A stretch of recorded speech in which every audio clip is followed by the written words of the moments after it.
안녕하십니까. 1월 20일 금요일 말씀 묵상 함께 시작하겠습니다. 주님의 사랑과 은혜가 우리 귀한 성도님들의 가정과 생업 가운데 충만하시고 강건하시기를 간절히 기도합니다. 오늘 본문은 갈라디아서 5장 19절에서부터 26절까지 말씀이고요. 이 본문을 통해서 우리에게 하나님께서 허락하신 그리스도인의 삶이란 어떤 것인가, 우리가 이 세상을 그리스도인으로서 살아갈 때에 어떤 모습으로 살아가야 되는지를 생각해 보도록 하겠습니다. 그럼 말씀을 보시겠습니다. 육체의 일은 분명하니 곧 음행과 더러운 것과 호색과 우상 숭배와 주술과 원수 맺는 것과 분쟁과 시기와 분냄과 당 짓는 것과 분열함과 이단과 투기와 술 취함과 방탕함과 또 그와 같은 것들이라. 전에 너희에게 경계한 것 같이 경계하노니 이런 일을 하는 자들은 하나님의 나라를 유업으로 받지 못할 것이요 오직 성령의 열매는 사랑과 희락과 화평과 오래 참음과 자비와 양선과 충성과 온유와 절제니 이 같은 것을 금지할 법이 없느니라. 그리스도 예수의 사람들은 육체와 함께 그 정욕과 탐심을 십자가에 못 박았느니라. 만일 우리가 성령으로 살면 또한 성령으로 행할지니 헛된 영광을 구하여 서로 노엽게 하거나 서로 투기하지 말지니라.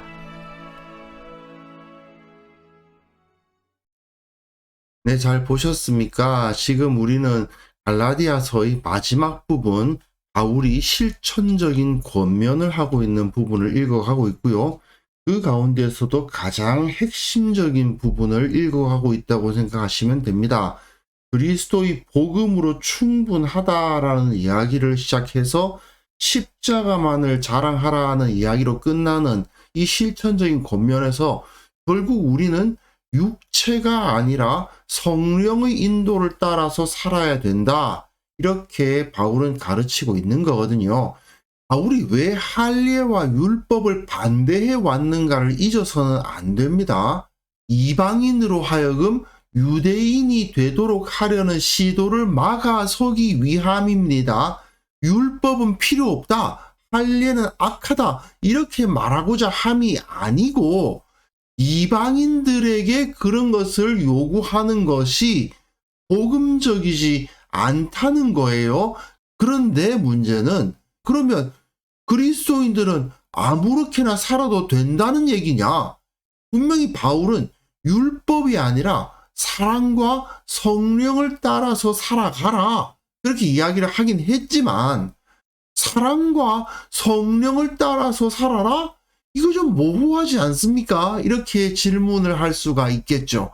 잘못된 일을 하면서 나는 이거 성령의 인도하심으로 한 거다, 사랑이 아니라 이기적인 태도로 하면서 이것은 하나님의 인도하심에 의한 거다, 이렇게 주장할 수도 있지 않느냐. 그러니까 한마디로 사랑과 성령을 따르는 삶이란 결국 코에 걸면 코걸이, 귀에 걸면 귀걸이 아니냐, 이렇게 반대하는 사람들이 있을 수가 있고, 아무래도 율법을 주장하는 사람들이 더 그랬겠죠. 하지만 오늘 본문을 보시면 바울이 보기에는 성령을 따라 사는 삶이냐 아니냐를 구분하는 것, 사랑을 따라 사는 삶이냐 아니냐를 구분하는 것은 어려운 일이 아니고, 그것을 구분 못한다는 것은 사실은 위선이고 거짓말이다. 실제로는 우리가 그것을 구분하지 못할 수가 없다는 거예요. 자, 보십시오. 육체의 일은 분명하다. 음행과 더러운 것과 호색과 우상숭배와 주술과 원수 맺고 분쟁, 시기, 분냄, 당짓고 분열, 이단, 투기, 술 취한, 방탕, 이런 것들이 육체의 일이다. 이거 구분 못해, 그 말입니다. 무엇이 육체의 일이 아니고 무엇이 성령의 일인지 어떻게 구별합니까? 라고 질문하는 사람들에게 그거 구분 정말 못하는 거니? 네 양심을 걸고 생각을 해봐. 정말 육체의 일이 뭔지 구분을 못해? 이렇게 질문하는 거예요. 이런 것들이 잘못됐다라는 것을 몰라서 묻는다는 얘기냐? 사실은 반대를 위한 반대, 또는 위선적인 논쟁을 위한 반대일 뿐이지 육체의 일이 무엇인지는 너무나도 분명하다라는 것이죠. 그리고 전에 너희에게 경계한 것 같이 경계하노니 이런 일을 하는 자들은 하나님의 나라를 유업으로 받지 못할 것이요. 이미 이들 이방인들 사이에서 만연한 죄가 있었지 않습니까? 바울이 갈라디아 교회를 개척한 사람으로서 이미 이러한 행동은 잘못됐다라는 것을 가르쳐 줬단 말이에요.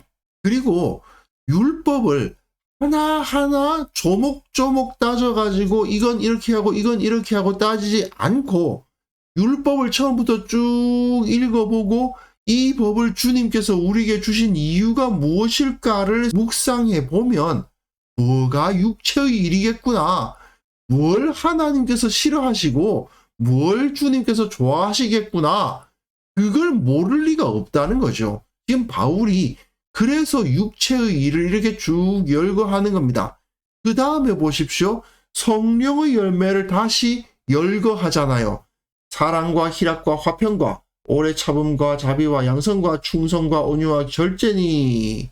주일학교 같은 데서 이 9개를 막 암송하고 그리고 강해 설교하시는 분들이 9번에 걸쳐서 사랑이란 무엇이고 희락이란 무엇이고 이렇게 설교를 하시는 분도 계십니다만은 그게 뭐 잘못됐다는 건 아니고요. 하지만 사실 바울이 이렇게 성령의 열매 9가지를 전부 다 이걸 일일이 기억해라, 하나하나 내가 너희들에게 시험 칠 테니까 이 9개 정확하게 순서대로 기억해, 그렇게 하라고 기록한 것은 아니죠. 그게 아니고 앞에 말한 이 육체의 일과 대조해주기 위한 열거일 뿐입니다. 앞에서 음행과 더러운 것과 호색과 이렇게 쭉 나가잖아요. 이 열거를 제시하고 난 다음에 그 다음에는 성령의 열매는 이 9가지다 라고 이야기하면서 사랑, 희락, 화평, 오래 참음, 자비, 양선 이렇게 설명해 나가다 보면 이게 육체의 일, 이게 성령의 열매, 금방 구분이 되죠. 이것을 구분을 못해서 굳이 율법의 각 조항을 세세하게 외워가지고 이것은 성령의 열매, 이것은 육체의 일, 이렇게 구분을 해야 되냐라고 묻는 것입니다. 너희들 가운데 계신 성령께서 무엇이 옳은지를 깨닫게 해주시지 않느냐? 너희의 마음속에 이미 있는 그 양심이 이미 그 빛을 비춰주지 않느냐라는 거죠. 결국 이거예요. 뭐가 육체의 일이고 뭐가 성령의 열매인지 구분하려고 이거 구분해야 된다고 이방인이 유대인이 돼야 돼? 안식일에 손수건을 손에 들고 가야 되느냐 아니면 주머니에 넣고 가야 되느냐 이런 논쟁을 굳이 해야 되는 거야? 그렇게 지금 바울이 질문을 하고 있는 것입니다. 그리스도 예수의 사람들은 육체와 함께 그 정욕과 탐심을 십자가에 못 박았느니라. 정욕이나 탐심의 동기로 하는 행위가 악하다는 사실은 그리스도 예수를 영접한 사람이라면 알 수 있다는 거죠. 성령께서 그 가운데 계시기 때문입니다. 이미 그것을 십자가에 못 박았는데 굳이 그걸 가지고 다시 이게 정욕인가? 이게 탐심인가? 이렇게 따지는 것은 어리석은 것에 불과한 것입니다. 만일 우리가 성령으로 살면 성령으로 행한다. 육체가 아니고 율법이 아니고 우리 가운데 있는 하나님의 영의 인도하심으로 따라서 살아가다 보면 성령으로 행하는 삶을 살아갈 것이다. 그것에 대해서 반대가 뭡니까? 성령으로 행하고 성령으로 사는 것이 반대가 뭐냐 하면 헛된 영광을 구하며 서로 노엽게 하고 서로 투기하는 것이 성령으로 행하는 것의 반대라는 거예요. 왜 바울이 성령으로 행하는 것과 헛된 영광과 서로 노엽게 하고 투기하고 하는 것을 대조를 시킬까요? 왜냐하면 유대인들이 주장하는 것과 같이 할례받고 율법 따라야 된다고 주장하기 시작하면 어떤 일이 벌어지느냐? 헛된 영광을 구하게 되고 서로 노엽게 하게 되고 서로 투기하게 된다는 겁니다. 유대인들이 율법을 대하는 방식으로 율법을 따르다 보면은 율법을 더 공부한 자와 덜 공부한 자로 나뉩니다. 제사장, 율법사, 서기관들은 높은 더 경건한 자가 되고 성전의 지성소까지 들어갈 수 있는 자와 성소까지만 들어갈 수 있는 자와 뜰까지만 들어갈 수 있는 자가 전부 다 하나하나 계급이 되기 시작합니다. 사실은 아무것도 아닌데 모두 다 하나님 앞에서는 죄인일 뿐이죠. 그런데도 불구하고 이 율법을 따르게 되면 어떤 일이 벌어지느냐? 계층이 생깁니다. 그러다 보니까 여기는 유대인들 외에는 못 들어가는 곳이야 하면서 이방인들이 들어오면 죽일 것이다 라고 위협 딱 붙여놓고, 그리고 여기는 남자들만 들어갈 수 있는 곳이고 여자들은 못 들어가, 문 막고, 그 남자들도 너 율법을 얼마나 알아 해가지고 다시 그 가운데서 율법을 더 많이 공부한 자와 율법을 공부하지 못한 자, 이게 딱 나뉘어 버리는 거예요. 그것이 영적인 계층이 돼가지고 꼭대기에는 대제사장이 있고 바닥에는 일반 평민이 있는 그런 계층이 만들어져 버리는 것입니다. 하지만 바울은 무엇이라고 가르쳤습니까? 예수 그리스도의 복음으로 말미암아 우리 모두는 자유다. 우리 모두는 동등하다. 모든 억압은 사라진다. 사람을 판단하고 나누고 계층화시키는 모든 기준은 없어졌다.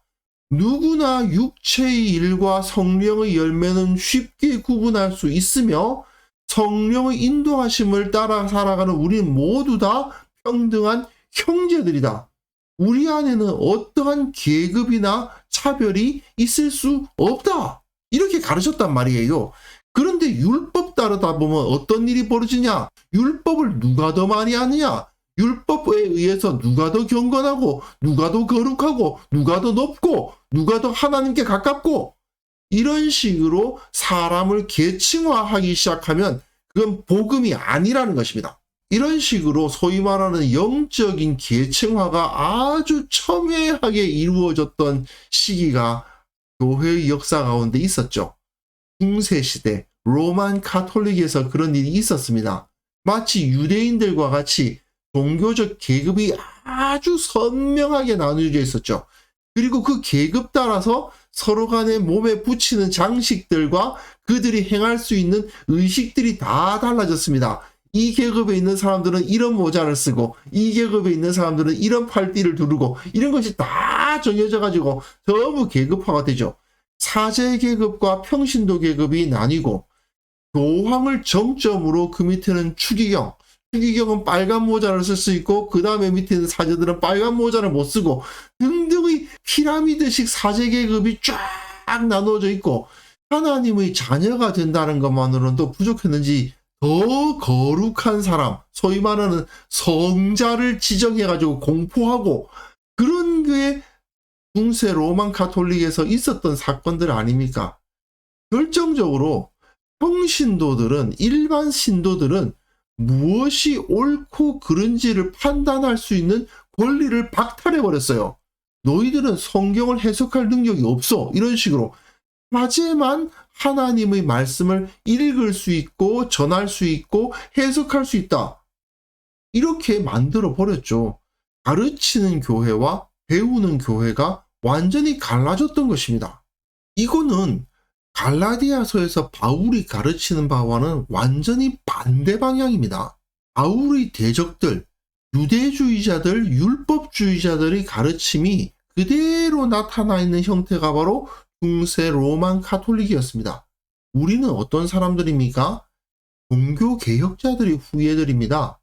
종교개혁자들은 이것이 성경에 반한다는 것을 알았기 때문에 목숨이 위험할 수도 있음에도 불구하고 그것에 대해서 반대하고 투쟁을 계속했죠. 예수 그리스도의 공동체 내에는 이런 식으로 사람들을 계급화하는 행위가 있을 수가 없습니다. 제가 갈라디아서 1장 8, 9절을 다시 한번 인용해 왔는데요. 왜 인용했냐 하면 유대주의자들의 주장에 대해서 바울이 뭐라고 반응했는지 기억하시라는 겁니다.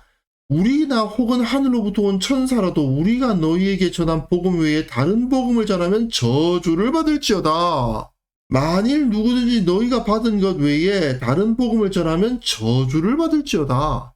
교회 내 계층을 선명하게 정한 다음에 누가 높고 누가 낮고 높은 사람의 말 앞에 낮은 사람은 무조건 굴종해야 되는 그러한 질서를 만드는 것은 바울이 본다면 저주를 받을 행동이에요. 있을 수 없는 일입니다. 그게 바로 중세시대 교회에서 일어났던 일이라는 거죠. 그런데 문제는 일부 프로테스탄트 교회에서 이런 모습이 나타나기도 한다는 데 있는 것입니다.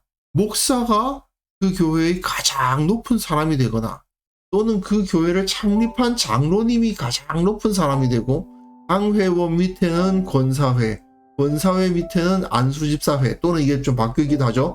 당회 밑에는 안수집사회, 안수집사회 밑에는 권사회, 이런 식으로 계급이 만들어지고, 그리고 어떻게든 내가 저 높은 계급에 올라가 보겠다고 선거운동을 하는 교회도 있고요.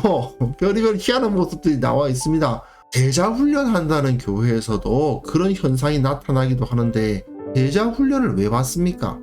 낮아지기 위해서, 다른 사람들의 종이 되기 위해서, 다른 사람들보다 더 잘 십자가를 지기 위해서 받는 거 아닙니까? 그런데도 이게 왜곡이 되면요, 이제는 희한해집니다. 입문 훈련 받은 사람 계층, 그 다음에 제자 훈련 받은 사람 계층, 제자 훈련만 받은 사람 위에 다시 사역 훈련까지 받은 사람, 거기에 다시 플러스로 전도 폭발까지 받은 사람, 이런 식으로 계속 높아지고, 그 다음에는 소그룹을 이끄는 사람, 그 소그룹을 이끄는 사람들을 이끄는 사람, 이런 식으로 계속 계층이 올라가요. 조직을 사용해서 서로를 섬기기 위해서 그런 자리를 만드는 것이 잘못됐다는 것은 아니지만, 그들이 문화 가운데 그것이 더 높은 계급이 되고, 집사, 권사, 안수집사, 장로 등의 직분이 계급장이 되기 시작하면 그 교회는 저주를 받을 교회입니다. 절대로 그런 일은 있을 수가 없는 겁니다. 만약에 교회가 더 거룩한 사람, 더 경건한 사람으로 인정받기 위해서 직분이나 훈련이나 졸업장이나 수료증을 받으려고 하고 있다면 그 교회는 매우 심각한 병에 걸려 있다라는 사실을 깨달아야 됩니다. 그리고 우리들은 내가 그런 태도를 갖지 않기 위해서 정말 나 자신을 철저하게 돌아봐야 되죠. 내가 정말 이 복음에 합당하게 육체의 일과 성령의 인도를 잘 분별하면서 살아가고 있는지, 그리고 무엇보다도 이렇게 헛된 영광과 서로 노엽게 하고 투기하는 그런 일들 가운데 들어가 있지는 않은지 반드시 나 자신을 돌아볼 수 있어야 됩니다. 그래서 이 시간 함께 기도하실 때에는요, 성령의 인도하심을 따라 살아가기를 두려워하지 않도록 도와주시고, 오직 주님을 더욱 가까이 느끼면서 육체의 일을 멀리하고 주님을 섬기는 삶을 살아가게 하옵소서. 우리 교회가 헛된 영광을 추구하지 않는 참된 살아있는 공동체가 되게 하옵소서. 같이 기도하겠습니다.